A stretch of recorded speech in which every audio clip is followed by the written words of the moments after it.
Oui, dans quelques minutes maintenant. Merci beaucoup. Et à quelques secondes de la révélation, vous voyez s'afficher en principe sur votre écran les 4 QG des principales forces en présence. On va le voir, les voilà. Celui d'Ensemble, les soutiens du président, celui du RN de Jordan Bardella, le QG du Nouveau Front Populaire, la Gauche Unie et enfin celui des Républicains. Ils ont disparu, non ralliés au RN. Et c'est normal qu'ils aient disparu, c'est parce qu'il reste maintenant moins d'1 minute. La tension est à son comble car il est l'heure de découvrir les toutes premières estimations de ce premier tour des législatives, Laurent. Ouais, 3 semaines après la dissolution, le pari du président de la République, redonner la parole au peuple à la clé de cette une très forte participation, vous l'avez vu.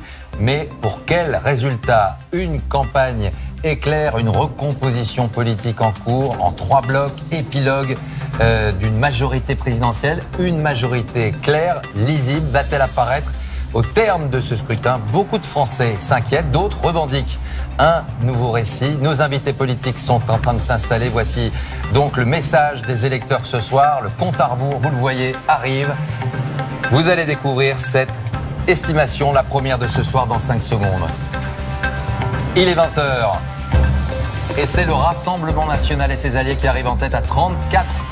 Derrière, le Nouveau Front Populaire à 28%. Ensemble, l'ex-majorité présidentielle à 20,3% ce soir. Très loin derrière, nous avons les LR divers droite à 10,2%, divers gauche à 1,8% et divers centre à 1,4%. Et on voit maintenant apparaître les dernières formations politiques qui apparaissent sous vos yeux. L'extrême gauche 1,2, Reconquête à 0,6 et les souverainistes à 0,3. Voilà les estimations d'Ipsos Talent. Maintenant, on va regarder ce que ça donne en termes de projection dans l'hémicycle. Alors évidemment, c'est à prendre avec beaucoup de prudence. Le RN arrive en tête entre 230 et 280 sièges, qui le met un peu en dessous de la majorité. La majorité est à 289 sièges. Derrière lui, c'est le Nouveau Front Populaire, entre 125 et 165 sièges. Vient ensuite Ensemble, l'ancienne majorité, entre 70 et 100 sièges. Je rappelle qu'ils étaient à 250 dans la précédente Assemblée.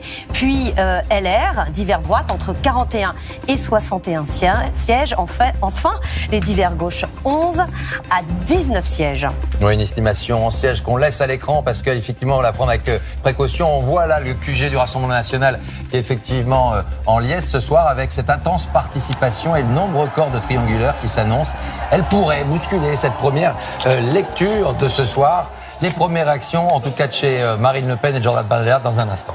Et on va tout de suite retrouver Cyril Adrien Salmon qui se trouve justement au siège du RN.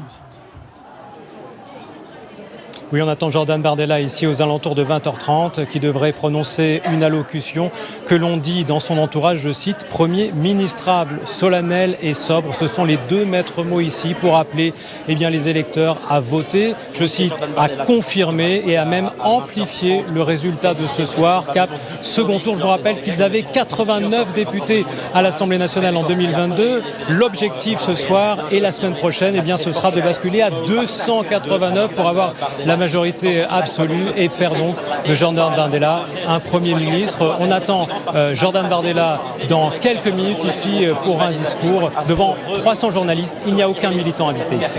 Bon, tout de suite, la direction d'Hénin Beaumont. On va retrouver Caroline Mode. Caroline, on attend bien sûr la première réaction de ce soir de Marine Le Pen face à cette première estimation qui place le Rassemblement national en tête à plus de 34%.